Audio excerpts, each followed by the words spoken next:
So, good morning, everyone. We hope you're safe and well in these times, difficult time and challenges. Firstly, welcome to today's webinar, post-COVID-19, preparing to forge ahead. Thanks for joining us. And first of all, I'd like to introduce myself and Alex. So, my name is Pablo Borrego. I'm a procurement consultant, principal with Efficio. I've been in procurement for about 17 years and working mostly in transformation and cost reduction programs, many of them globally. And over the last couple of months, we've been working with a few clients and projects and trying to help them navigate through this COVID situation. Actually, I'm quite looking forward to be sharing my experience and some of our views today. Yeah, hi there. I'm Alex Klein, one of the founding partners of Efficio. I've been a procurement consultant for some 27 years, so I've been around the block a few times, but I have to say I've never seen anything like the situation we're facing right now. So also, I'm very much looking forward to sharing some perspectives and having a bit of a discussion today. And just very quickly, for those of you who aren't familiar with Efficio, we're the world's leading dedicated procurement consultancy. We have some 450 expert employees around the globe in Europe, America, and the Middle East. We work across a range of industries, from financial services to manufacturing to utilities and infrastructure. And we help our clients to optimize their third-party expenditure through strategic sourcing and supply chain interventions. So I said that would be very brief, just to put us in context in terms of who we are. Pablo, do you want to take us through the agenda? Yeah, thank you, Alex. So today's session, we've got 45 minutes, and in terms of Q&A, just have some housekeeping before we get started. So you can submit your question. I think there's a button, question box at the bottom where you can just submit your questions through that. Instead of chat messaging, so use the question box, and then what we'll do is we're collecting them, and we'll, for practicality, we'll be addressing them at the end of a session. So, in terms of what we're going to be talking today, we're phrasing it, or we're framing it around the typical steps that the crisis normally go through, right? So we've got the immediate crisis. So this is what we're seeing now in terms of responding quickly to, the companies to protect the profitability and the cash. Then we've got the next one, which will still to come, which is recovery. As the countries de-escalate sanitary measures, then the business will starting to move to recovery. And then the new normal, which is synchronized later on to the new BAU.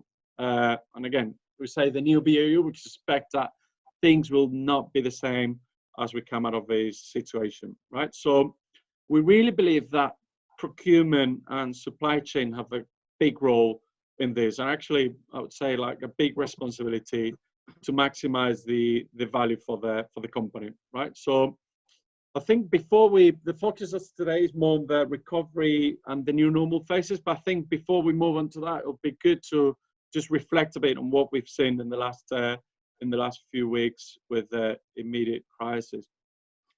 Yeah, so, past few weeks, obviously, everyone has been very much in a crisis management mode, worrying about the welfare of their people and protecting their businesses financially. What we've seen is that, this virus has affected industries in very different ways.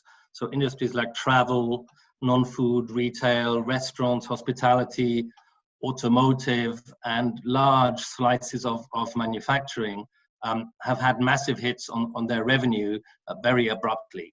So their short-term priority has been to manage liquidity by preserving cash. And procurement can clearly play a role there in terms of cash preservation, stopping purchases, managing supplier payments, tactical negotiations, etc. Other industries, particularly the food retailers, have had the opposite problem. So demand for them has increased, and the issues are around, one, shortages of supply in specific categories. So toilet paper is the famous one, but of course also PPE, personal protective equipment. And secondly, just struggles up the supply chain with both manufacturing and logistics in different parts of the world grinding to a halt, which has meant that product has been stuck along the supply chain and the retailers can't get the goods on the shelves. And here, procurement can play a role in terms of helping to secure supply. So by flexing that supply chain or by identifying and activating alternative sources of supply. Interestingly enough, last week we had a virtual COVID-themed dinner with a group of CPOs from a cross-section of different industries, and the key takeaway was that nobody has been immune, but the problems that people have faced as a result of COVID have been surprisingly varied. The only really common thread has been what looks on the face of it to be a very small issue, which is a lack of personal protective equipment. That's affected everyone across the board, and even for the food retailers who found that not having masks and gloves for their staff in the stores has negatively affected their customers' perceptions. So it just goes to show that something seemingly very minor can have a massive knock-on effect. Exactly. I think it would be good to reflect on. We've worked with quite a few clients, and we're working with quite a few clients, and we had to repurpose many of our teams and the clients' teams to help navigate and manage to respond to these crises. So we've seen example of establishing war rooms with dedicated procurement and supply chain teams. We've put teams to review all those elements of the spend that are not necessarily rescindable actually at this point in time, and helping the working capital. We also created buying desk to control and funnel all the third-party spend in those initial months and weeks, and then launch as well quick wins negotiations with the top suppliers, right? And even we've gone so far of helping some governments to procure or to source some personal protective equipment and even ventilators. So I think very challenging time, but very exciting, and I think it's a proof that procurement has got a lot to help with in these times. And we recognize that many of the companies, and most of the companies, are still in these firefighting modes of that initial phase. But we believed, and that's why the objective of today is that we can start triggering some of the thinking on the way forward. Yeah, and looking forward, right? The current restrictions won't last forever. China obviously is already coming back to life, and some European countries are talking about de-escalation already. So, as we come out of this immediate crisis mode, which could be in the next few weeks, companies need to ask themselves two fundamental questions. One, how do we ramp our capacity back? And two, what are the longer term lessons learned, and how do we assimilate those lessons into how we operate? And we very much think that from now on, the winners will be those companies that move quickly and decisively. I think that success or failure during the upswing will be much more important than how companies have reacted in the last few weeks. No, exactly. So I think that's a bit of a quick recap on the immediate crisis. I think it's worth, Alex, moving on to the recovery phase. So the recovery phase is what we call, it's about reopening the tap gradually, right? So it's starting to come back into the new normal. So the question sometimes is how quickly can we expect the recovery to come? Well, I guess it's difficult because there's an unprecedented situation what we're going through. We've got the example of China, which is of course ahead of the Western economies by several weeks and even months, depending on where you look at, where you compare to.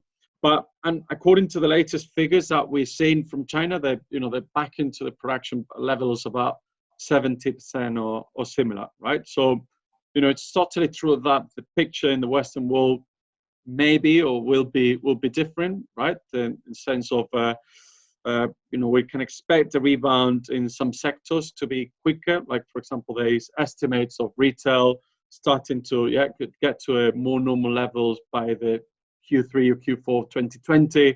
Similarly for automotive or oil and gas or insurance by the end of this year. But others may take as long as a year, right? And a clear example on that case is the aerospace and travel, commercial aerospace and travel, right? Which we're estimating that it will take like a year or so, more if not more, and then also it'll be important to see at which level they come back, right? Yeah, no, absolutely. The recovery will be on different timescales for different industries, but the current restrictions will be lifted very soon. So we do need to start planning for the rebound now, and specifically ask ourselves, what does it mean for procurement and supply chain functions? So what's going to happen? I mean, when things start to normalize again, those companies that have ramped down their capacity will have to ramp it back up. And that's going to happen simultaneously, right, across all sectors across the globe, with everybody drawing on the same supply chain, which itself is still in a recovery mode. So, we think there's going to be a mad scramble as everyone tries to secure goods and services which are in short supply. And so to emerge as one of the winners in that scramble, you have to have your act together, both internally and with regards to how you manage your supply base. Internally, what's critical is that your procurement/supply chain function is fully plugged into the company's overall forecasting process. You need to understand how quickly demand will increase, because you then need to work with suppliers to fill that demand. So you need to be cross-functionally aligned, all working off the same new demand plan in real time. It's about working cross-functionally. It's about operating with speed and agility. And then you need to be communicating those plans to your supply base. So making sure they understand the nature and timing of the demand, and in some cases helping them to ramp up their production to meet your needs. Now, as I said, you're likely going to be in a situation where all your competitors are competing for the same scarce goods and services at the same time. So how do you make sure that you're top of the list, that you're your supplier's favored customer? So this is about, as a buyer, you differentiating yourself in the seller's market. Yeah, I think, Alex, that's quite clear.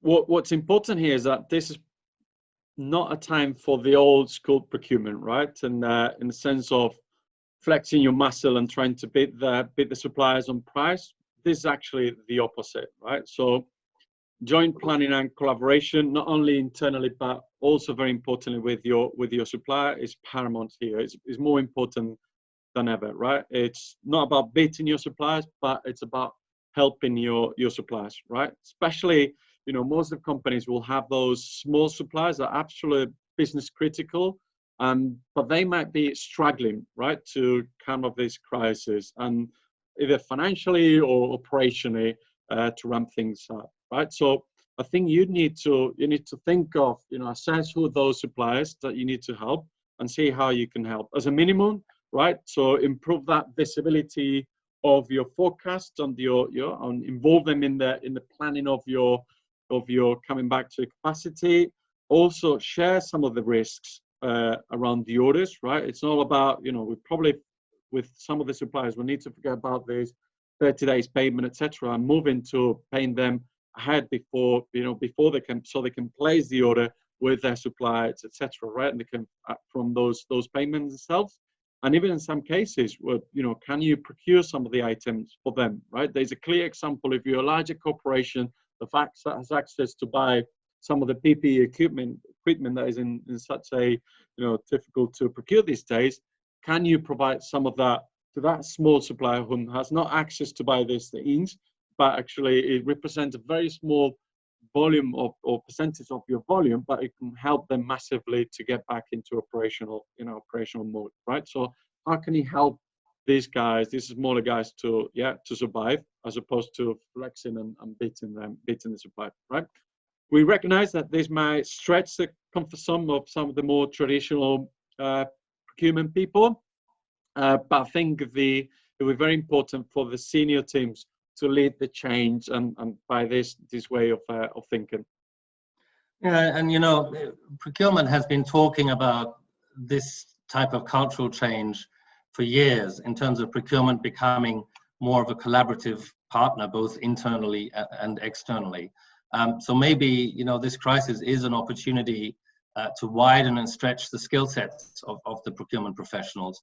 And I think, you know, the smart CPO is the one that views this as an opportunity to really kind of conquer the last mile of that journey from traditional price negotiator to business partner and problem solver. One last thing in terms of ramping up, you know, let's not forget the obvious. The ramp up will start before the risk of the virus, the risk of infection has been eradicated. So there's a host of you know, practical health and safety issues to think about. How do you protect your employees? How do you set up your production lines and your office space to minimize contact between people? So you might need to completely rethink and rearrange how work gets done. For example, you know, by moving to shifts, so you have fewer people working at any one time. So, you know, don't forget those practical considerations. Thank you, Alex.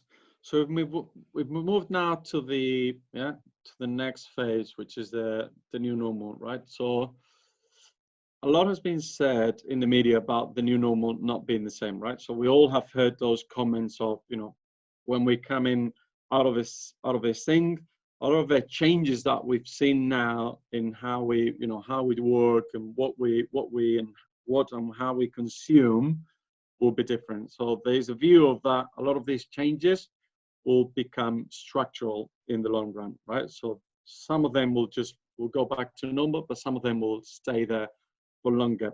But I think rather than just trying to be philosophical about this at the macro level, let's just trying to look at a macro level and think about, you know, what lessons have procurement learned procurement and supply chain learned from the crisis, and how can we influence, or how can you use those lessons to make our supply chain more resilient going forward, right? Or to readapt or reconfigure our supply chains.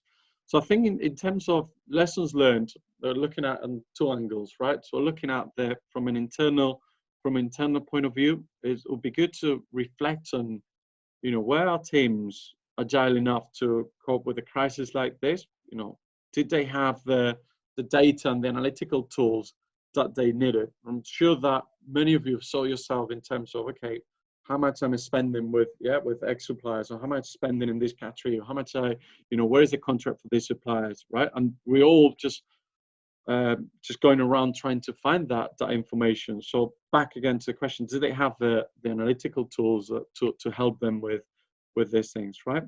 And actually, you know, where we already cross-functionally aligned with the business, right? So in this fast-moving environment, right, so you can't just work in silos, but it's really, and more important than ever, is working cross-functionally with your business, right? So reflect on that, and also in terms of supply chain, also very important to reflect on that. So when we come out of this, or as we start with the recovery phase and the new BAU, we'll realize that many of our suppliers might not be there anymore, right? Some of the companies would unfortunately have to stop their business.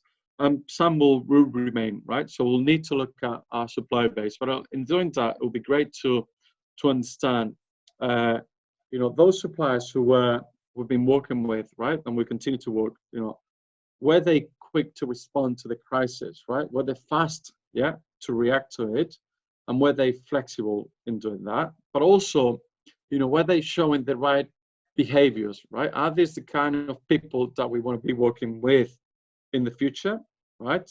And there's probably some tough calls to make in that respect. And finally, the third point on the external part is, you know, looking at our contracts. Were they flexible enough, or did they cover sufficiently well some of the things that we've had to use in this, force majeure or unprecedented situation, right? So it's said that good things come from a crisis, but that will happen only if we now, reflect on our behaviors during this crisis and those of our suppliers, and try to learn from that and incorporate into that, building that future way of operating. Yeah, no, absolutely. I mean, those are all questions where we should be looking inward and asking ourselves. The other key thing that companies need to be doing, obviously, is to think about how their supply chain setup has coped. And really since the 1980s, we've been relentlessly outsourcing more and more of our operations. And while this might have been the right move in terms of focusing companies on their core competencies, there's clearly a price to pay in terms of loss of visibility and loss of control. And that outsourcing trend then has been replicated by each layer of the supply chain in turn, so that now we've ended up with very complex multi-tiered supply chains. Well, in the current crisis, many companies have seen that their tier 1 suppliers are only as good as their tier 2 and tier 3 suppliers. So critical component shortages with a tier 3 supplier can bring the production line of a tier 1 supplier to a grinding halt. And yet most manufacturing companies have very little transparency or control over those upstream elements of their supply chains. Second thing is that we've been increasingly globalizing our supply chain, and as a result we've become more and more dependent on lower cost sources, particularly from Asia. And that's also made the job of getting supplies to our factories much more complex in terms of transportation and logistics. And again, the availability of transportation has proven to be a big pinch point during this crisis. Now, if we kind of adapt a half glass full mindset, then this crisis has been a great opportunity to really severely stress test those setups. And it will have revealed weaknesses and pinch points that we need to work on going forward. So some of the questions we need to be asking ourselves are, in general, how do we make those supply chains more resilient to interruption? How do we improve our visibility up and down that supply chain, particularly looking at critical tier 2 and tier 3 components? Do we need more redundancy of suppliers in key categories? So should we be looking at supplier doubling rather than single sourcing, which has been a trend of late? Should we be now looking to selectively deglobalize, buying from suppliers near our own shores? And finally, should we actually go ahead and re-insource critical or vulnerable elements that we'd previously outsourced? Now, obviously any increase in flexibility in the supply chain comes at a cost. So the key here is to get the balance right. But still, I think we're about to enter an era where we question and partially reverse many of the trends of the last few decades, be it outsourcing, globalization, just-in-time delivery, etc. And ultimately, I think we will come to realize that we pushed some of these concepts too far, and we need to partially wind back the clock. And that would represent a massive change at a macro level in terms of how work is apportioned across the global economy. So, a lot there for companies to think about. But again, taking a glass half full perspective, this does represent a massive opportunity for procurement and supply chain professionals, right? In the coming years, the C-suite will, without a doubt, be much more focused on the supply chain, and that in turn represents an opportunity for those functions to really stand up and be counted. I agree, Alex, and I think that believe that the effects of COVID in the supply chain will be significant and will last for many years to come. And unfortunately, this might not be the last crisis that we will face, right? So if you hear what the scientific community is saying, they're talking about future crisis, or actually COVID being, potentially coming back next autumn or winter, right? There's no vaccination or anything to stop it from coming back again, and other outbreaks, or even we're also very likely to experience additional disruptions to the supply chain as a result of the economic and political instability or crisis that the COVID is creating, right? So, or even climate change is in a way forward, right? So, in many ways, we see this as a bit of a dry run of how we're responding to the crisis, and the scenario of this thing repeating more and more. It's very likely scenario, unfortunately. So, I think it's very important on the procurement supply chain leaders to distill those lessons learned, as we said earlier, and make the necessary changes to their supply chains, and also to the internal ways of working. Well, I think then let me just see. Yeah, okay. So it's time for Q&A. Let me just probably have a look, Alex. Give me a couple of seconds while I have a look. Yeah, we received a few Q&A. So I think so Alex, the first question talks about when and how quickly do you expect the rebound to happen, and how quickly will companies need to ramp up capacity? Okay, that's a tough one. I wish I had a crystal ball there, and it's not my place to predict whether we're going to have a V-shaped or more of a U-shaped rebound. But I think, as Pablo said before, we can look at China. China has clearly returned to work, and I think manufacturing exporters are back at 70%. Service sector is back at 60% of capacity. But then, of course, China now is going to be getting hit by a slump in export demand, because the Western customers are a month or two behind in the virus timeline. So, the risk is that companies are going back to work, but they'll have to be careful not to ramp up too quickly, because top-line demand might take some time to recover. So, and I think we'll probably see something similar in Europe, that companies have to ramp up a significant proportion of their capacity quite quickly. Let's say, it's 50%.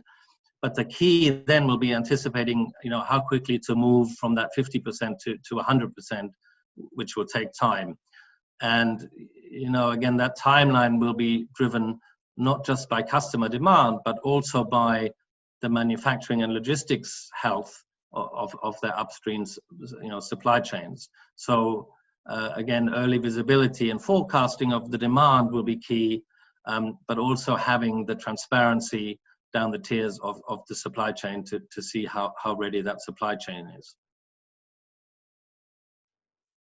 Thank you, Alex. Let me just see.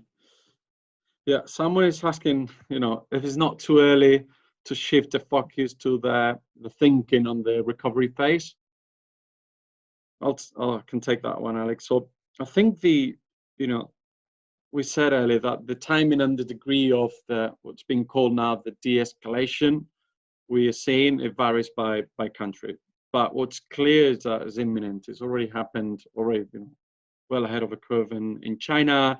There's a lot of conversations going on in Italy, Spain, France, etc. And other, the countries actually even started schools for the kids already, right? So the conversations and at government level of the escalation are happening, right? So many people will just probably get caught off guard when the crisis hit, but now we want to be a step ahead, or we're encouraging people to be a step up ahead before the things start into the recovery phase, right? So I say this as a bit of a balance between the strategic and operational thinking that every company needs to be doing every time.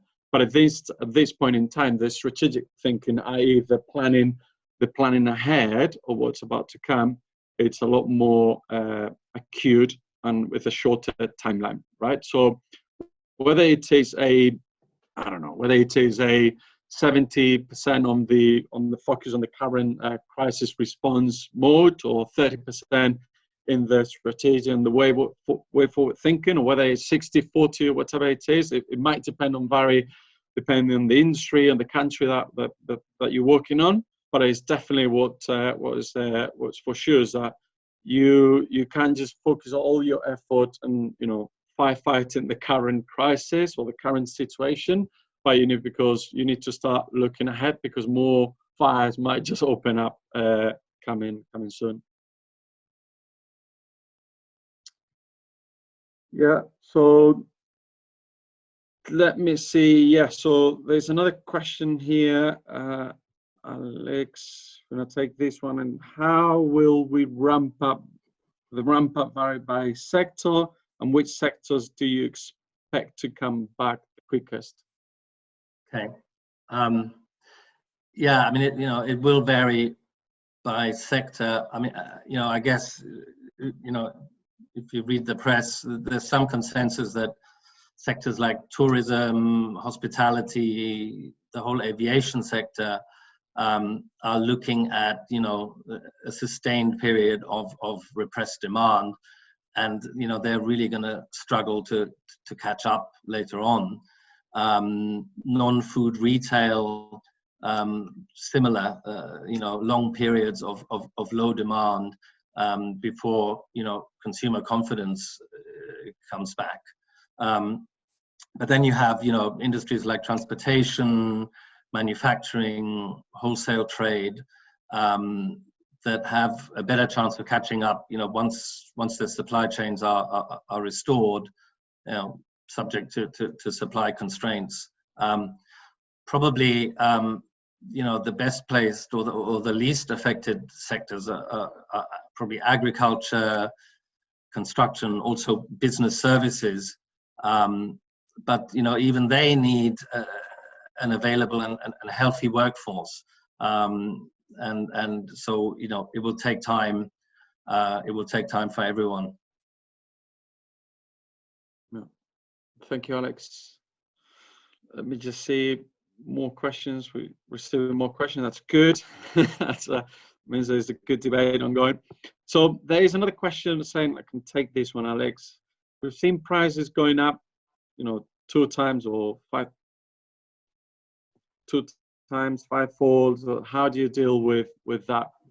And yeah, unfortunately, that's been the situation with many goods and services. We've seen clients where they've just asked for a quotation to disinfect some of the real, some of the facilities, and we've seen difference of 10 times. Yeah, even as an example. But I think that is a situation, and that will probably continue while there's a scarcity of supply. The good news, I believe, is that the basics of the strategic sourcing still apply, or actually are even more important than they ever were, right? So a good market research, avoiding just going on to the one supply quote, but finding supply alternatives, even though time is precious, but finding supply alternative is still very applicable. As much as you can, supply references, to avoid scams. There's we've seen a lot of suppliers trying to fool clients with with fake orders, etc. So just be aware of that.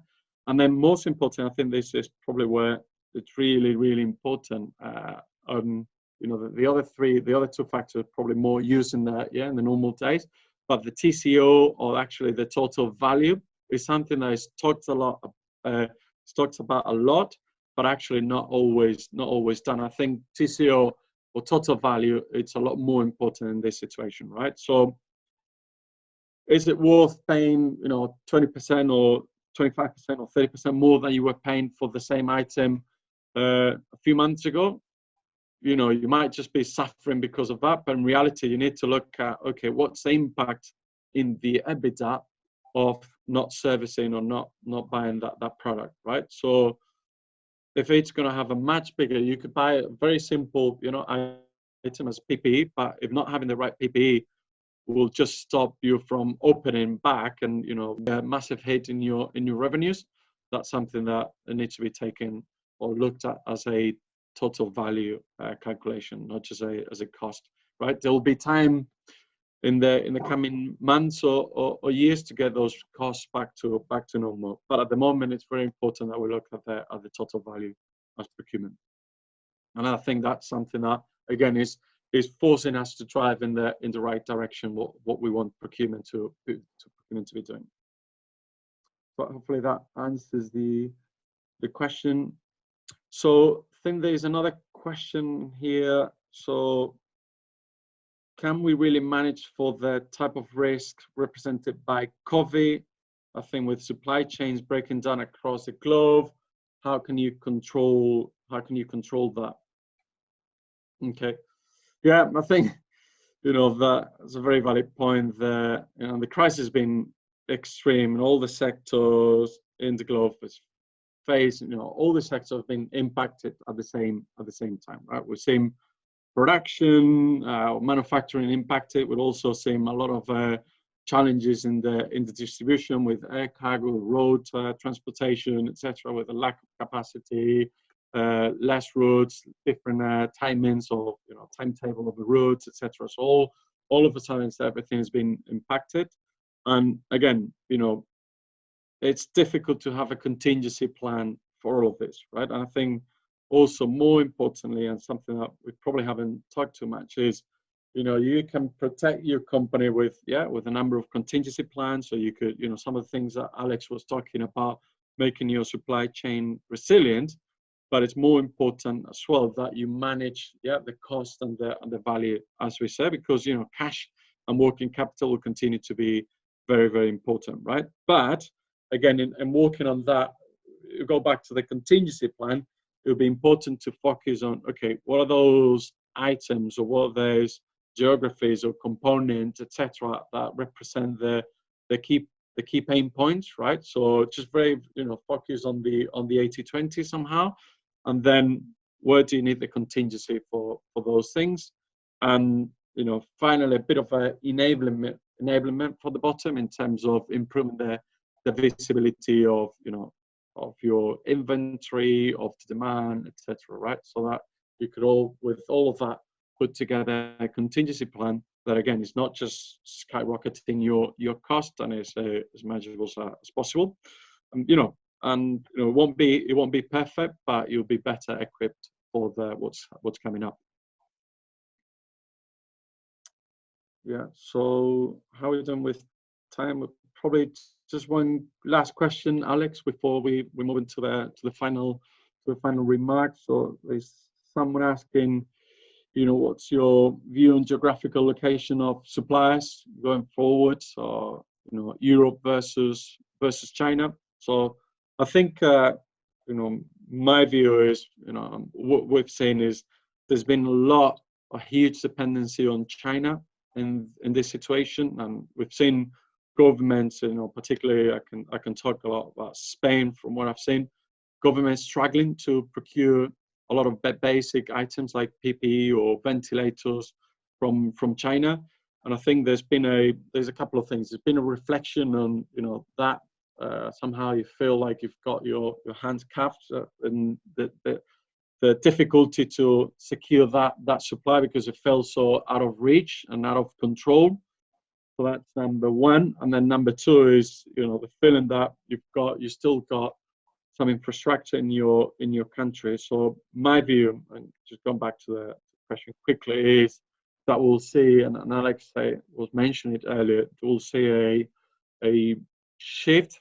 It's not going to be everything now all of a sudden shifted to be manufactured locally, but it will definitely be a larger percentage of what will be manufactured locally, or not necessarily locally, but in closer countries, at least, right? So that's, to me, is definitely that we'll see more and more of a way of preparing and equipping ourselves better for this crisis. And I said earlier, this crisis might just happen again in hopefully not too soon, but it's a reality that they'll be more frequent as it been. But I think with that, Alex, we probably use the last 5 minutes on the just a bit of a wrap up, Alex, if you want to take that one. Sure. Key takeaways. I mean, the overall conclusion, I guess, right, is this type of crisis comes with challenges and opportunities, and those who act rapidly and decisively are going to be the ones that thrive.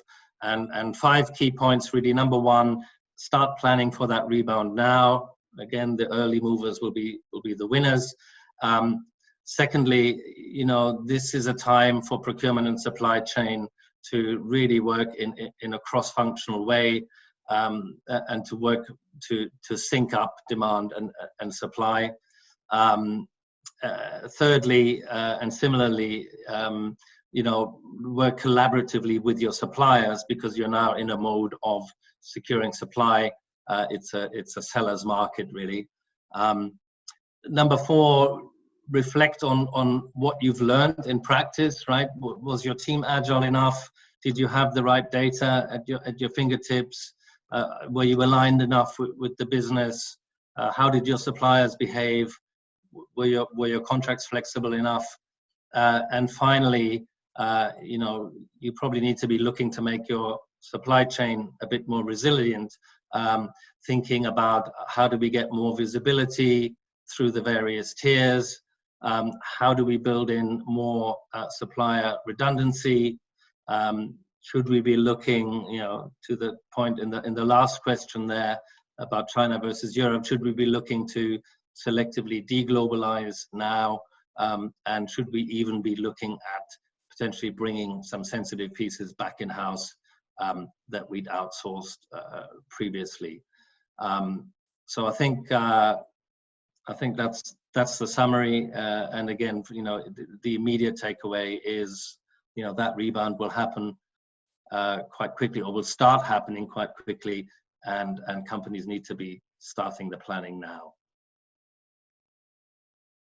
Thank you, Alex. So good. I think just wanted to take the opportunity for everyone just to attend in the webinar today. We hope that you find the conversation of discussion useful, and you walk away with a few ideas so that you can apply to your own work in the coming days, if not weeks. And feel free to reach out to myself and Pablo if you have any questions about the session. And of course, Efficio is here to help. As Pablo said earlier, over the last few weeks, we've repurposed a lot of our client teams to help our clients to manage the crisis. And we're procurement and supply chain specialists. So we do expect going forward good demand for our services as companies focus on their supply chains. So we'd love to hear from you. And again, in the meantime, the sooner you start the planning, the better.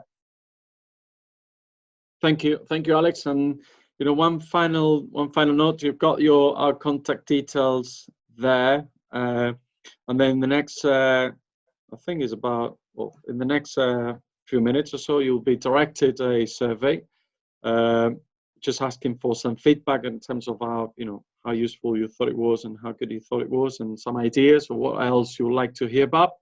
That's about the survey. Then also there'll be a follow-up email in a couple of days or so with the link to access the recording of the webinar if you had to miss part of it for some reason. And then finally, we'd also invite you to have a look at the website. There is a lot of thought leadership content being put together and shared through the website. We've got a number of white papers, we've got podcasts, and some of the articles. So feel free to go and have a look. And yeah, again, finally, just final words. On behalf of Efficio, thanks a lot. Thank you very much for joining us today. And enjoy the rest of today, and most importantly, stay safe. Thanks everyone. Thank you, Alex.